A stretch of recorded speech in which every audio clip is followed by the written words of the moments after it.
The Tao of Self-Confidence, Episode 182. Welcome to the Tao of Self-Confidence, where I share stories of successful women finding their inner journey to self-confidence 5 days a week. Subscribe to our newsletter by visiting thetaoofselfconfidence.com. Well, hello friend. Welcome to the Tao of Self-Confidence, where I share stories of amazing women who have discovered their inner journey to self-confidence. I'm your host today, Sheena Yap Chan. And today I have a phenomenal lady on who's all the way from Singapore. She is the co-founder of Tomboy Hearts, so she's going to elaborate more of what it's about. So without further ado, I'm going to introduce you to Raven Lim. Raven, how are you today? Maybe you can fill in a little bit more about yourself to our listeners. Hi there. Thanks, Sheena, for introducing me and inviting me to your awesome show. So I'm Raven, co-founder of Tomboy Hearts, a classic tomboy website which celebrates the tomboy spirit here in Asia. We are a team of cool, passionate tomboy girls who can tell our lipsticks from our brogues at the drop of a fedora hat. So like my co-founder Persis, we have many years of television production and visual background behind us. And we started this site and community chat podcast exactly 2 years back and have been building an organic following throughout these years. So our community chat podcast, Tomboy T-Rat, yes, it's pronounced as T-Rat, not tirade, but T-Rat, the way we like to say it, featuring both of us, has become Asia's biggest all-female comedy chat podcast. And strangely enough, our tomboy personalities have been the driving force behind the site. Awesome. Well, thanks for sharing that. And it's great that, you and your partner is Asia's biggest all-female comedy podcast. It's funny because, I try to check out, if there's a lot Asian women out there who are podcasting, and there's not as many as I thought there would be. So, it's great to see that there's women out there who's going out there and speaking their voice and doing it in a way where they feel authentic. They feel like they don't have to hide their personality. So great stuff. And Raven, what's your cultural background? I am an ethnic Chinese from Singapore. So I grew up in a very typical Asian conservative family. Generally, women are not really encouraged to speak up. I mean, it's better now in Singapore than compared to when I was growing up. But it's really difficult. I mean, in schools, we are kind of conditioned not to question the teachers. We are also conditioned not to question the elders. So, and also there's quite a bit of censorship in Singapore. So you kind of have to be very careful what you say and portray yourself to public. So in a way, we start this podcast so that, we can express ourselves freely. Awesome. And I know what it's like, right? It's like we've been taught to just please others and never make any noise because we don't want to look crazy or shame their family. And it's like, that really hurts us because then we end up not realizing who our true selves are, and we're always second guessing everything that we do. So, I'm glad you're able to come out of that with the podcast that you have. And, what's your favorite self-confidence quote? My favorite self-confidence quote is very simple. It's life begins at the end of your comfort zone. And that is a philosophy I've been trying to live by for the past few years, especially after I start Tomboy Hearts, my first startup. Awesome. And, people forget that they have to, if they ever want anything in life that's like worth going after, they're going to have to get comfortable being uncomfortable, right? Getting out of that comfort zone. And, True. And, we all go through it. I mean, I used to get scared for every single thing because it just felt so uncomfortable. But, when you step on the other side, I mean, it's just like, what was I scared about, right? So, I live by this too as much as I can, right? Because, we're all human. Sometimes we still get scared. And so, thanks for sharing this quote. And in your own words, how would you define self-confidence? My definition of self-confidence is to believe in your abilities, qualities, and judgment. Basically, to me, self-confidence is about believing in yourself. Awesome. Great definition. And I believe that too. I mean, if you can't believe in yourself, how do you expect others to believe in you? Like everything has to start from yourself, right? Believing that you can do it. You can go out there and be the change that you want to see in the world. So I love that definition. And Raven, what was your life like before your discovery of self-confidence? Well, to start off, when I was in school, I was an average student. So I'm not really the typical Asian high performer.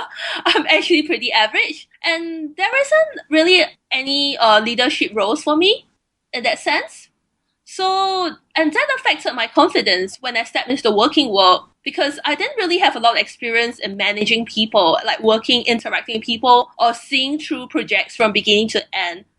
So I think for a longest time, I wasn't even sure what I was like good at because I don't seem to be, like smart enough or competent enough or eloquent enough or charismatic enough. So it was quite a challenge. I mean, for especially in the beginning part of my working life.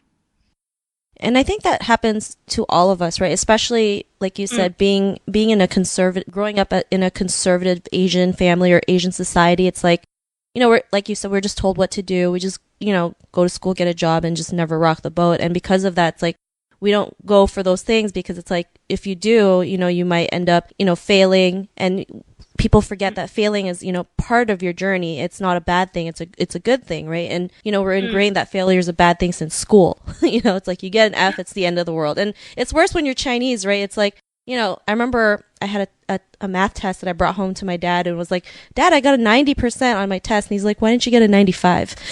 Oh, 100% actually. Yeah. And that's the kind of like stuff we go through, right? It's like, why didn't you get a better grade? Why didn't you do this? And then, we're not happy with the results that we have, right? We don't celebrate all the success. So, and then in turn, we end up not trusting ourselves, not knowing what we're good at because we feel like we're never good enough. So, Raven, what was that point in your life when you realized, you are good enough, you're more than enough to just go out there and live the life that you want? What was that aha moment?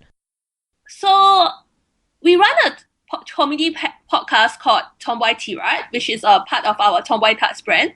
And that used to have 2 co-hosts. We are now like a 4 co-host show, but we started T-Rod with just 2 co-hosts. So when one of them quit, we couldn't find a new co-host in time. So we are like, okay, what should we do? Being the producer, I felt that at that time I have no choice but to step in because otherwise, we wouldn't have our show because our show is based on a conversation, like a chat between 2 people back then. So, and it was like a totally new ball game for me to be in the spotlight. Although I have extensive experience working in television production, I'm actually working more like behind the scenes. I'm always like the producer, the writer, the editor. So I never really like go out and to present myself to the world. And I realized that in order to sound confident on the show, I have to be confident myself. I have to believe in myself. Otherwise, I just not going to be very good at what I'm doing. Awesome. And, having a podcast can be like really therapeutic. I mean, it really does help you bring out your confidence. Because I remember when I first started, it was scary. I was just like, what if nobody listens to me? Or what if people think I'm nuts? Or, I just, you have all these things running in your head, right? What if you're not good enough? What if? And then sometimes you just got to go out there and take a leap of faith and just, believe, like you said, believe in your abilities and just go. And I'm glad you're able to, step into that spotlight and look where it is now, right? Like you guys are, Asia's biggest all-female comedy podcast, which is great. And, because you're able to step out and be in that spotlight and be able to be on your podcast, what's your life been like now? Well, it's a huge challenge for me to loosen up and speak my mind. So initially, I was very self-conscious. So I tend to, like you say, overthink it a bit too much. Like, am I not good enough? What if I'm not funny because I'm doing a comedy podcast? But what if I'm not funny? What if not witty enough? And then I'm also worried about my accent. I mean, like, I obviously speak with a very obvious Asian accent, and I was wondering, like, could anyone understand me, like, or my accent? So thankfully, it does get better with experience. I think the new self-confidence has helped me with my business, especially as a first-time entrepreneur. I mean, to be able to speak out and promote myself. I mean, before I started Tomboy Tarts, I never thought I would ever like, set up a website or try to do a business. I never really thought of that. I guess when I was growing up, the priority is to like, do well in your studies, find a good job, have 2 to 3 kids, and, create a perfect nuclear family, be the high achiever. Yeah. So now it's like all totally something very, very new to me. Awesome. And I'm glad, you're able to go out there and speak your voice and promote yourself because, I remember reading an article how, women find it hard for them to promote themselves because they've been so ingrained that like it's not proper for women out there to market themselves or promote themselves. And, it's stupid because, I mean, who made up that rule, right? And, that's just someone else's perception. We can go out there, speak our mind, promote ourselves, be the person we want to be, and the more we can be okay with that and just go out there and do it without caring what other people think, that's when like the magic happens. So I'm glad you're able to step up and be able to promote yourself, be an entrepreneur, and have this cool podcast. Raven, to the woman who's listening to your episode, she may be in a similar journey to self-confidence. What would be that one tip you would give to her? I would say just go out there and do it, really. I mean, if you never try, you will never know what you're capable of. I love it. Just go out there and do it. It's true. I mean, like you said, we all tend to overthink everything, right? Like, what if this doesn't work? What if I screw up? What if, right? But I mean, the more you just take action, it's not as bad as you think, you get better results than you ever thought possible, and it builds that confidence in you, right? Just taking the action. So great tip. And Raven, if our listeners wanted to get to know a little bit more about you and the Tomboy Tarts and the podcast, is there any links or social media profiles we can connect with? Oh, yes, definitely. We have this cool, awesome site called Tomboy Tarts, where you will find all sorts of stuff on being a funny geek tomboy in today's world. Check it out at www.tomboy-tarts.com. You can listen to our Tomboy T-Rap podcast over there, or subscribe to us via iTunes. And if you want to connect with us outside of the show, we are also on Twitter, Facebook, Instagram, YouTube, and Tumblr. Basically, just type Tomboy Tarts and you will find us everywhere. Awesome. Well, thanks for sharing that. And to our listeners, if you want to connect with Raven, you can also head on over to the taoofselfconfidence.com and search for Raven's name. Her show notes will pop up along with everything else we talked about. And I really want to thank Raven for taking the time to share her journey with us. So thank you so much. Yeah, thank you, Shina. You're welcome. And to our listeners, be on the lookout for another new episode of another amazing woman's journey to self-confidence. And we'll talk to you later. Bye for now. Bye. Thank you for listening to another amazing episode of the Tao of Self-Confidence. Check out our resources to help you jumpstart your inner journey to self-confidence by visiting thetaoofselfconfidence.com.